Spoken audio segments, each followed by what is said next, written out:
To those people in the world who have access to universal health care, what experiences could you share with Americans in order for us to understand how it affects your life, positively or negatively? 2 babies born via C-section. Total of 3 weeks in hospital. 1 baby in NICU and PICU for 6 weeks. All at no cost. 1 child with multiple challenges. 15 years of therapy and specialized education. All at no cost. Other child with ongoing, but minor, medical issues that require regular specialist interventions. All at no cost. Had a stroke in 2012. Spent 7 days in hospital at no cost. Breast cancer surgery, hospital stay, all at no cost. CLL diagnosis meant regular monitoring at cancer clinic for last 8 years and rest of my life. All at no cost. Doctor appointments, ultrasounds, CT scans, allergy blood panels, MRIs, emergency room visits, all at no cost. Sure, there may be a wait at emergency room or for an MRI, but if the worry of how to pay is absent, then I am willing to wait, especially knowing my medical need is triaged according to urgency, not payment type. Canadian here. I took our healthcare completely for granted until I attended a field school in the USA. Whilst there, one person starting suffering from such severe pollen allergies she could barely breathe. Over-the-counter meds weren't helping. She clearly needed stronger stuff. I couldn't understand why she didn't just go to the clinic in town. It completely blew my mind when she explained that she was spending a ton of time on the phone with her school's med insurance guys trying to figure out if she'd be covered, because the doc visit and needed prescription were so expensive. Bear in mind, grad students, that she basically wouldn't be able to afford anything else for at least a month or 2. Honestly, I couldn't have been more shocked. Here was an incredibly motivated, intelligent, badass contributing member of society getting leveled by something 100% out of her control, and the insurance guys were fussing that she was out of state. I honestly can't wrap my head around it. Why on earth wouldn't you want a system where people can get the help they need? I don't take our system for granted anymore, that's for sure. I am American. I now live in Scotland, where all of my medical care and medication is free. I just never have to worry about medical bills. Ever. I never have to worry about budgeting for insurance or medication. I never have to worry about needing tests or going to a specialist. All of that worry is just gone. If I have to go to the doctor, I go. Need a therapist? Get a few numbers and start making calls. If I need meds, I go pick them up. I never have to worry about would I call an ambulance or not. I don't even have to pay for birth control. I can even get free condoms and lube from the drugstore. It's been life-changing. All of that previous worry and anxiety, poof, gone. ETA, just in case there's any confusion, because I've received a couple of remarks. Thanks to stricter immigration laws, I now have to pay a £150 year NHS surcharge every time I renew my visa. Visa costs are high. It'll be years before we can even qualify for me to apply for citizenship, which will also be extremely expensive. My tuition costs are something like 10 times my husband's. We have to meet an income threshold for me to qualify for a spousal visa. I am required to pay all taxes, same as anyone else who lives here. I'm not getting any special, unfair free treatment by being an immigrant. It's been life-changing. You're much better placed to answer ARP's question than those of us who've grown up in the UK and pretty much take the NHS for granted. In a nutshell, everyone in the developed world has little gripes about their socialized single-payer healthcare system, but no one would trade it for the American system in a million years. Yup, I complain about having to pay out of pocket for dental, as I'm currently not insured through work, but then I read stories like the ones in this thread and realize how incredibly lucky I am. Canadian here. I've had some recent knee and stomach issues, so about 20 visits to medical centers, emergency, and specialists. I've had 4 X-rays, 2 ultrasounds and a MRI, not to mention 3 rounds of blood work, all in the last year and a half. All free, all worry-free, and the only one I had to wait for was the MRI. It's hard to quantify the price that level of care provides in terms of peace of mind. While the visits may be free, we do pay it with our higher taxes. UK here. Needed a prescription. Called my GP. Got an appointment. And prescription. Later that day. Appointment free. prescription was a small charge, £8. Needed a fairly urgent outpatient checkup. Got one within 2 weeks. Ultrasound, biopsy and check all done within 4 hours. Results, happily negative. A week later, confirmed in letter. All free. Numerous emergency admissions as a kid. Ambulance, a treatment, inpatient stays plus numerous specialists, nurses, medicines and tests. All free. A childhood of outpatient checkups. All free. I pay tax at the highest rate and would happily pay more if needed to make sure the system works for everyone. It's not perfect but it mostly works. If you were in Wales you wouldn't have even had to pay for the prescription. The NHS is incredible. About 2 months ago, a friend of mine was supposed to be coming to my house for dinner on a Wednesday night. She cancelled last minute, saying she wasn't feeling well. The next thing I heard from her was her saying she'd gone to the doctor because she was feeling too sick to eat anything, and the doctor referring her to the hospital for some tests. She spent 4 hours in a hospital waiting room before a doctor saw her, got some blood tests done, and was told that she'd be staying the night. About 3 hours after that, she turned absolutely ghostly white, which, given that she's Spanish and had only recently moved to the UK, was a good trick, and was in extraordinary amounts of pain. Her appendix had burst, according to the doctor who performed the surgery, who later came in to check on her. It was one of the worst cases he'd ever had. She was expected to leave after 2 or 3 days, depending on how she responded to the shitload of antibiotics they had her on. In the end, it took 11 days before she was well enough to come home. The biggest cost in the whole thing was me paying for parking when I went to visit her, and her buying a couple of boxes of chocolates to say thank you to the nurses. If she hadn't had access to the NHS, she might not have gone to the hospital at all, and if she had gone without insurance, it might very well have bankrupted her. As it is, the only issue she still has is a small appendectomy scar and a story about being off her tea on morphine and repeating surgeons are amazing to anyone who'd listen. My mother used to be a nurse. She told me they got cakes and chocolates all the time as a thanks for their work. Australia here. Everyone shared stories of major issues and surgeries. I'll share something small. Recently, I cut my finger with a very sharp knife. Basically a scalper. It was decently deep and gaping open, very close to the knuckle joint. It looked bad, but once I washed it off and applied antiseptic it seemed to calm down a bit. But it was the index of my dominant hand and I didn't want to risk tendon healing badly. I had a broken toe that I did not realize and now years later it still hurts sometimes. So I decided to go to my GP. I was seen within 10 minutes and I felt a bit stupid for going to the doctor for basically a cut. I walked in, saying as much. He told me not to be silly and to sit down. There happened to be a surgeon in the room next door, so my GP called him in for a second opinion. Surgeon made me do couple movement tests on the finger and decided there was no tendon damage. As the surgeon is leaving, I'm getting up to leave as well and the GP tells me, "Sit down, we're not done." I say, "It's okay. I'm sure you have more important things than looking at cuts." GP, this is not an urgent care facility. You're my patient now. You're my only concern right now. Me, it's just a cut. GP, you have a job, right? And you pay, what some may consider, high taxes, right? Me, yes, you could say so. GP, this is what those taxes pay for. First class standard of care. Sit down and let me clean this cut. He proceeded to clean the cut and close it until it looked like a very thin red line. He then showed me how to redress it in few days to make sure it does not open again. The cut healed perfectly, with a very thin clean scar, barely noticeable. This is nothing major, but it gave me such confidence in my doctor in Australian healthcare.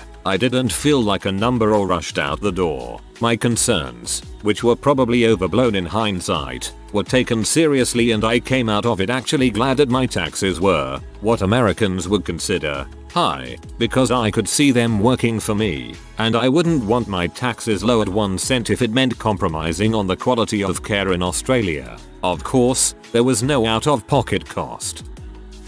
My brother was in a car crash recently. He spent 3 days in an artificial coma. All his left rib were broken, collapsed left lung, broken pelvis, laceration on his liver and his spleen. He spent something like 3 weeks in recovery and he's now back home and doing well. Still can't put pressure on his left leg until he get the okay from the doc next week. During all this time we saw no bill, did not have to worry about the cost of treatment or anything like that. Australian here. I work in oncology where nobody in the public system have to pay for anything. Simple medication like paracetamol is free. The more advanced trial drugs, which might cost thousands of dollars, free. ICU admissions, life-saving treatment, bone marrow transplants, blood transfusions, renal dialysis, emergency surgeries, all of the clinical trial medication, all of the known chemotherapies, radiotherapy, treatment surgery, disability aids, even sometimes transportation and accommodation outside the hospital free. We had one family who went to Texas for a treatment they denied here, and we were gobsmacked by their bill. All the pill cups, paracetamol, syringes, saline flushes, needles, IV fluid bags etc. were all put on their bill. I just can't imagine anything different.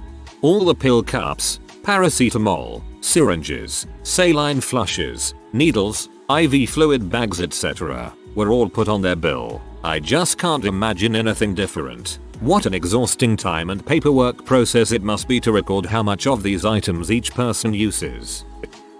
One of the biggest things I hadn't realized before I did is that personal healthcare decisions in the US are often financially driven. If I have something mildly wrong with me, I sometimes wonder if it's worth the effort to make a doctor's appointment. But at least I don't have to ask myself if I can afford to make the appointment. It means if something is bugging me enough or is only mildly annoying but drags on, I can make an appointment to investigate and put my mind at ease or figure it out. I've been having digestive issues and bloating for months now, and at one point had zero appetite and dropped 14 pounds in a month. I've had all sorts of blood work, abdominal ultrasound, pelvic ultrasound, chest x-ray, pelvic MRI, colonoscopy and endoscopy. Found an unrelated, most likely benign ovarian tumor through this process we now know to monitor, but in the end no cause to the digestive symptoms, which have mostly faded over the course of 6 months. I had to pay out of pocket for the over-the-counter laxative and purgative for the colonoscopy prep,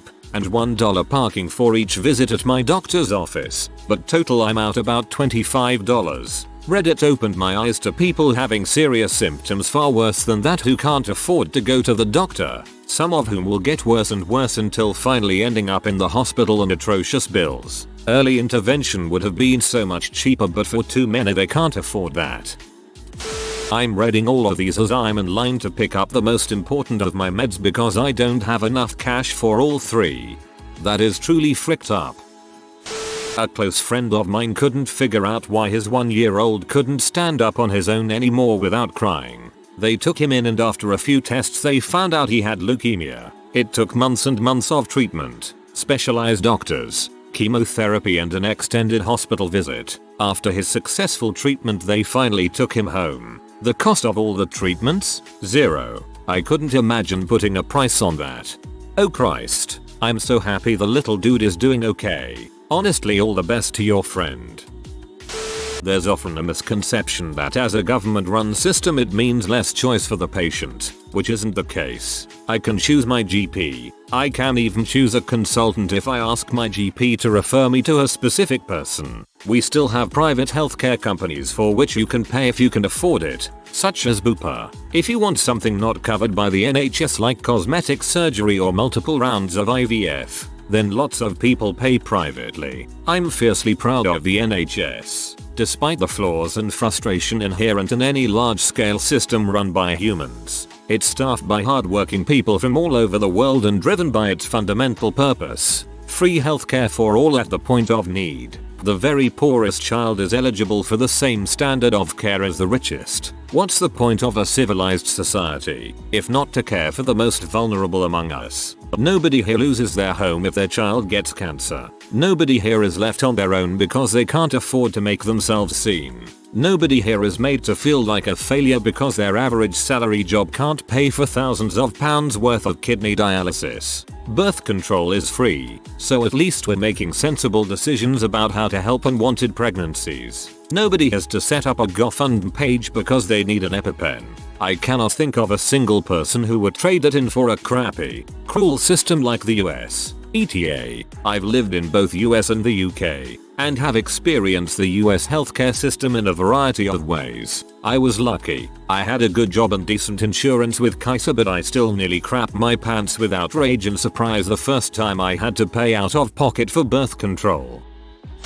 Based in the UK, have crap mental health. I get to see my doctor same day if I need to. Medication at an outrageous low price, £8.80 per script. Doesn't matter what it is. Free NHS therapy and counselling. Kindness and empathy from everyone I deal with when I need it most. Psychiatrist visits when necessary. Ongoing support and helplines coming out of the wazoo. Had a suicide attempt about 10 years ago. Stayed in hospital for the night. Never had to worry about the cost of any part of it. If I get pregnant, I'll get extra midwife appointments to discuss mental health and extra health visitor checks, as I'm high risk for postpartum depression and psychosis. My family in America have had to choose between buying medications and paying their bills. My sister gave birth and it cost her $3K. That's insane. Honestly, $3K for a delivery in the US is shockingly cheap. She must have good insurance. I'm American but had the misfortune of having to go to a hospital in Italy and Russia. In Italy, I broke my arm. Went to the hospital. Waited a couple hours. Same as in the US for something non-life threatening. They didn't ask for insurance or anything. Just x-rayed me. Put on a cast. And a couple months later, when they removed it, I was charged €25. In Russia, I had some kind of infected cut. Forgot the details. The doctor removed the infection and then told me not to pay because he didn't feel like doing all the paperwork for a non-citizen. Meanwhile, my knee is in pain after an accident this week and I'm considering whether it's worth it to get it checked out, even though I have a good job and good insurance. Our system is not normal or sensible. It can and must be fixed. Not saying the Russian system was something to emulate, but at least it was effective from a patient perspective, lol.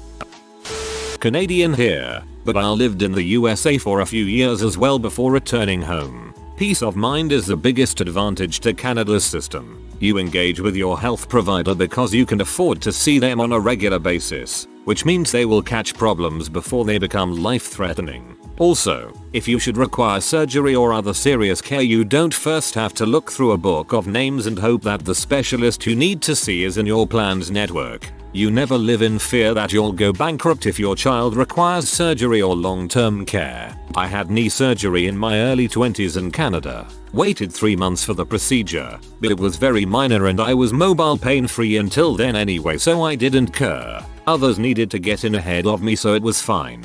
0 out-of-pocket cost, 0 monthly premiums, 0 deductible. I needed a similar procedure done after I'd moved to the States. The upside is that I only waited 6 weeks for the procedure, but then I was paying $100 month premiums for a basic health plan, had something like a $5,000 deductible, and then the plan covered 80% of whatever was left on the bill, more or less. The billing after the procedure is another headache we don't have to deal with in Canada. Trying to make sure we're not getting ripped off by the hospital or just paying for something by accident. Up here all we do is just go home and focus on recovering.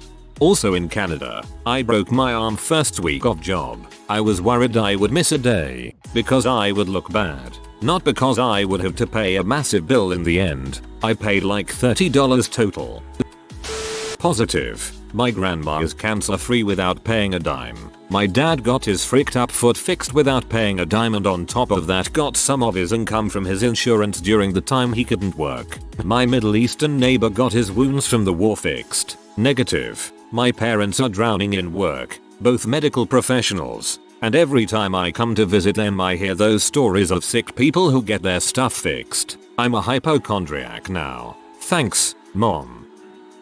American who lived in Czech Republic and Spain here. I paid my taxes, made a very comfortable wage, and never paid out of pocket for anything except a token amount for prescriptions. I even spent 10 days in hospital in Czech Republic for no out-of-pocket cost and got costly tests too. End of story. It's that simple. And if the American government won't do what one of the poorest economies in Europe and a country with only 5 years post-communism can do with ease, it's pretty clear that America doesn't care about its non-wealthy citizens.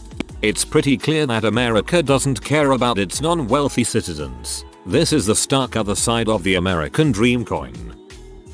It affects the everyday life in general, not having to worry about potentially having debts the next day if some butthole runs you over or you crash with your bike. Also a huge part is that any serious and therefore expensive illness will be treated for free, almost no matter the circumstances. You don't have to pay for family members' operation costs, for example, in case of cancer. That's a huge relief. Also being able to leave a job you dislike. I have an American friend who hates his job and wants to go back to school but has health problems and his job provides insurance and covers his expenses. He is literally stuck there just so he can live. I'm a nurse. It's been said before, but when I've had issues that require further investigation, the cost is never something that concerns me. I will never have to worry about going into debt to pay for healthcare. I couldn't imagine what that would feel like. One thing many PPL don't know is that we also have a reciprocal healthcare agreement with United Kingdom, Sweden, the Netherlands, Finland, Norway, Malta, Italy, Belgium, Slovenia, the Republic of Ireland and New Zealand. This means a lot of the time, we can access their healthcare the same way a citizen there would. As part of my job in medicine in the UK, I sometimes find myself dispensing medication. Occasionally I look over to the right hand side of the screen, where the actual costs of the medication are listed. It is breathtaking. I have poor people, young people, families with young children, where there is chronic illness of some sort, not self-inflicted, asthma, inflammatory bowel disease, where I can see that, if the patient had to pay for this stuff, it would break them. And then I'm glad they don't know how much it costs. Sometimes, just sometimes, I mention the cost to the patient, just so they don't take it for granted, and so they don't throw it away, or not finish the course, and so they know that society is trying to support them. Me too, man, but I don't think I have ever disclosed the cost to them. Maybe once when someone complained about the prescription charge. Maybe we should do like the Tsar doesn't give a receipt with what it cost but then say but hey you don't have to pay, they do it to encourage you to donate. This would just be to make people aware of how much medicine and medical intervention costs. UK here. The NHS is a godsend for me and my family. I've broken multiple bones, got mugged last year, needed 16 stitches, 2 broken wrists and a concussion. Ambulance arrived in 15 minutes, got me to hospital within another 10. Doctor sewed me up and I was allowed to leave a few hours later with my dad. All totally free. I have a schizophrenic mother who has been into the mental ward every year for the past 20 years. Her healthcare is free and only has to pay £8 every 2 weeks for her medication. Absolutely bizarre that people would not want this. Have a look at a prepayment certificate for mother. I think it's about £11 a month direct debit for as many prescriptions as you need. Should save her a £5 a month straight away, plus the cost of anything else she gets ad hoc. Canadian here. 1 year ago I suffered heart failure, diagnosed as long QT. 2 days after returning from deployment, I was induced into a coma for a while and was in the hospital for around 4 months plus the operation to insert the ICD I now have. After coming out I realized how lucky I am to be a Canadian and to have the level of healthcare we do. My family was taken care of beyond what I could have imagined and the treatment I received allowed me to have a second chance at life. Every medication I need, every treatment, even my parking passes are paid for through my healthcare plan. Brazilian here, more specifically a Porcelain Brazilian. The state make a difference in the quality of the service here. I can mostly say that beside the system is not perfect and has long lines and waiting time, it is useful for emergencies and long-term treatments. It is free and it would cost a crap ton of money on the private sector. Although, the system is not suited for the amount of people that use it, it is undersupplied and it has a disparity between states. Poorer ones get worse services. I live in Sao Paulo City, and I have a private insurance that comes with my job. It is not essential for my age, but it is convenient to me not. Closest hospital is private. It means I don't have to worry about health. I'm Australian. Cost and worry is just not something that crosses my mind. If I get sick I don't really think about the costs. I've never avoided the doctor because I couldn't afford it. Medicine is also typically affordable and prescription costs don't worry me either. I suppose it's just one less worry in life. I am very happy generally speaking with our healthcare. There's always things that don't work perfectly, but generally it's pretty good considering what goes on in some other countries. I've never met anyone who doesn't want public healthcare. I know right-wing people, but I've never heard anyone say we shouldn't have healthcare. It's not a common opinion. Maybe on the fringes. The conservative governments often try to trim the benefits and budgets, but they'd never try to throw the whole thing out. There's a fair bit of consensus that public health is good, and this isn't a hugely lefty country necessarily. It's not Nordic, with the exception of mental health. Australia's public mental health support is rather limited, and you typically need to pay for private health insurance or out of pocket for good care. Many people with mental health problems do avoid getting care as they just can't afford to pay for what the public system won't. So in Australia, hospitals are either part of the public system or the private system. Public system funded by a Medicare levy and your annual income tax. You get immediate treatment in public hospitals for emergencies. For example, my son was 8 when he broke his arm, requiring surgery to insert pins and an overnight stay in hospital. When the plaster came off, he needed further surgery to remove the pins, and spent 2 nights in hospital when the wound became infected. Total cost for multiple x-rays, 2 surgeries, 3 nights in hospital, all drugs and meals and dressings were $0. Necessary but non-life-threatening cases, elective surgery, are also free in public hospitals, but you go on a waiting list which can be lengthy, weeks to months if you're unlucky. I waited 6 months for gallbladder surgery, for example, but it was entirely free of charge. The pain-killing drugs I needed while I waited for surgery were heavily subsidized under the pharmaceutical scheme.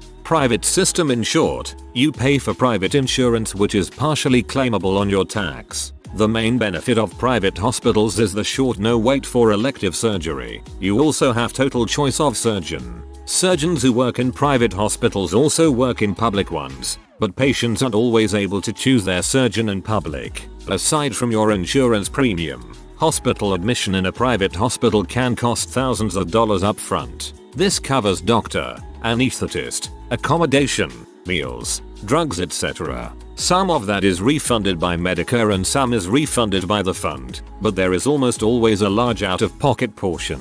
I went private for the birth of my children because I wanted assurance of my doctor and to stay in a quiet hospital. It worked out well for me, but that birth was much more expensive than one in a public hospital. As for non-hospital, i.e. regular, doctor visits, pathology, radiology, etc., they all attract Medicare rebates. Some doctors charge the Medicare amount, so the service is essentially free to the patient. This is common for kids, people on social security, etc. Most doctors charge above the Medicare fee though, so the patient pays full price then claims back a portion of the fee. Hope that helps you get a picture of what it's like here.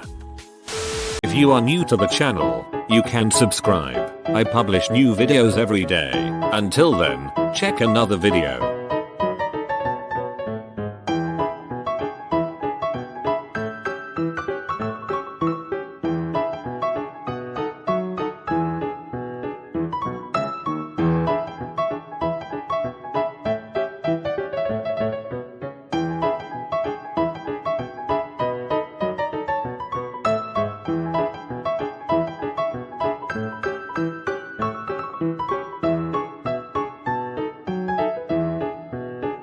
Bye for now.